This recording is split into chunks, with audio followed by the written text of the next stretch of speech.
जनहित के कार्य करें। अब ये चुनाव हुए, हमारे से पहले महाराष्ट्र में हुए, हरियाणा से पहले, उससे पहले कर्नाटक में हुए पार्लियामेंट में। तो राहुल गांधी जी ने एक मुद्दा उठाया, कर्नाटक में दिखाया सबसे पहले, एक ही हल्के में लाखों वोट की वो हुई, और इसी प्रकार से महाराष्ट्र में और अब हरियाणा में उन्होंने पूरा डेमोन्स्ट्रेशन दिया दिल्ली में, जिसकी चर्चा की। ये समझ में नहीं आ रहा कि भाई चुनाव आयोग की जिम्मेवारी है। कई कहते हैं भाई आपके वर्कर नहीं, वर्कर अपना काम करेंगे, चुनाव आयोग अपना काम करेगा, निष्पक्ष होना चाहिए चुनाव आयोग को। लेकिन हमारा चुनाव आयोग निष्पक्ष नहीं है। देखा आपने, कहीं एक ही मकान में 501 वोट, कहीं 323 वोट, कहीं 22 वोट एक महिला। इस प्रकार से आप व्यापक रूप में जाओ। ये तो चंद उदाहरण है। और जहां हमारे एमएलए जीते हैं वहां मार्जिन बहुत था, वहां घटा दिया गया। वो तो मजबूरी में जीत गए, कम कर ही नहीं सकते थे। अब हरियाणा में सबसे ज्यादा वोटों से मैं जीता 72,000 से, कितना कम करते, कम ही नहीं कर सकते थे। तो वहां तो अलग बात है। लेकिन जहां सख्त मुकाबला था वहां जरूर ही है, इसमें तो दो राय नहीं। आज तक चुनाव हुए हैं जितने, वही जीता है जो पोस्टल बैलेट में जीता है। 90 में से 73 में हम जीते हैं। ये सवाल सारे उठे हैं, लेकिन चुनाव आयोग ने जवाब नहीं दिया, क्योंकि उनके पास है ही नहीं जवाब। अब जवाब हमने एक बात का मांगा, भाई चुनाव हुआ 5 तारीख को, 5 तारीख को 8:34 पे चुनाव आयोग ने कहा कि वोट जो कुल है 61.19 वोट पड़ी %। ठीक है, 6 तारीख आ गई, 6 तारीख को फिर उन्होंने कहा कि वोट बढ़ गई, रातों रात बढ़ गई। कैसे बढ़ गई भाई? 65.65% होगी। और 8 तारीख को कितनी होनी थी? 7 तारीख को रात को 8:34 पे उनने क्या कहा कि 67.90 मतलब 68.7% वोटों का फर्क पड़ेगा। ये कहां से आ गई भाई? रातों रात मशीन ने कैसे वोट बढ़ा दी भाई? तो ये शक की है। इसी वास्ते हमने कहा है कि पारदर्शिता नहीं है, चुनाव आयोग निष्पक्ष नहीं है। वोट लिस्ट बनाने में, फिर वोट डालने में, भाई निष्कर्ष तो ये है, खाली वोट की बात नहीं है। हरियाणा में तो हमारी सरकार चोरी कर ली, सरकारी चोरी करके, क्योंकि लोगों की चोरी नहीं, लोगों से कोई कमी नहीं। लोगों ने 36 बिरादरी ने पूरा साथ दिया, लेकिन चुनाव आयोग किसी बात का जवाब नहीं दे पा रहा है। तो इस वास्ते राहुल गांधी जी ने एक कार्यक्रम दिया है आज।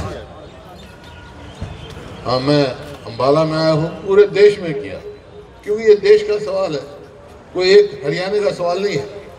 क्यों दिया ये?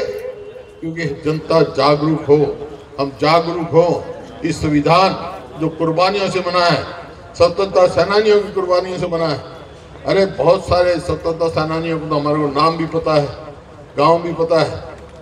कांग्रेस बनी सबसे पहले यहाँ लाला मुरलीधरन अंबाला के थे, गांव भी सब पता है।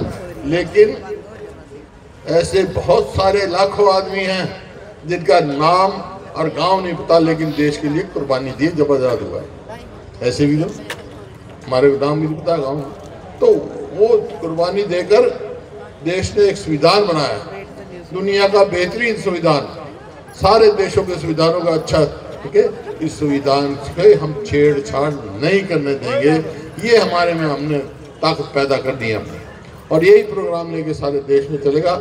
आज हरियाणा में अंबाला का जहाँ तक सवाल है, अंबाला का भाई विशेष स्थान है। जैसे आप जाते हो ना बॉम्बे, बाहर से विदेश से आएगा कोई तो बॉम्बे आएगा, एक गेटवे ऑफ इंडिया कहलाता है। अरे ये अंबाला तो गेटवे ऑफ हरियाणा है, गेटवे ऑफ हरियाणा तो अंबाला ही है। तो आज हम यहाँ हैं ताकि यहाँ की आवाज़ पूरे हरियाणा में जाए और हरियाणा से पूरे देश में जाए, एक मजबूत हो और जो लोगों की आवाज़ जाए। आज हम राज्यपाल जी को ज्ञापन दे के आए हैं। भाई ईमानदारी से बताओ आप, बहुत सारे मेरे भाई किसान भी बैठे होंगे यहाँ, किसी को धान की एमएसपी मिली है? हाथ खड़े करके बता दो किसी को मिली हो तो। एक को भी नहीं। मैं मंडियों में गया, हम मंडियों में गए, जहां जाऊं मंडियों में पूछा मैंने, भाई कोई एक आदमी तो बताओ। नहीं, पर्ची तो काटेंगे पूरी 379 की, लेकिन कटौती करेंगे। किसी में 500 रुपए क्विंटल, किसी में 600 रुपए क्विंटल। इसी तरह जब बाजरा है वहां कटौती, कपास में 1000 रुपए क्विंटल। ये सरकार कहती है हम एमएसपी 24 फसलों को देते हैं। 24 फसल तो हरियाणा में होती नहीं, कौन सी 24 फसलों को देते भैया? तो ये हमने ज्ञापन दिया है राज्यपाल जी को कि बड़ा भारी घोटाला हुआ है धान की खरीद में, उसकी जांच की दीजिए और कंपनसेशन दिया जाए किसान को, कम से कम 1000 रुपया प्रति क्विंटल दिया जाए, कंपनसेशन बोनस दिया जाए, तभी हम आगे चलेंगे।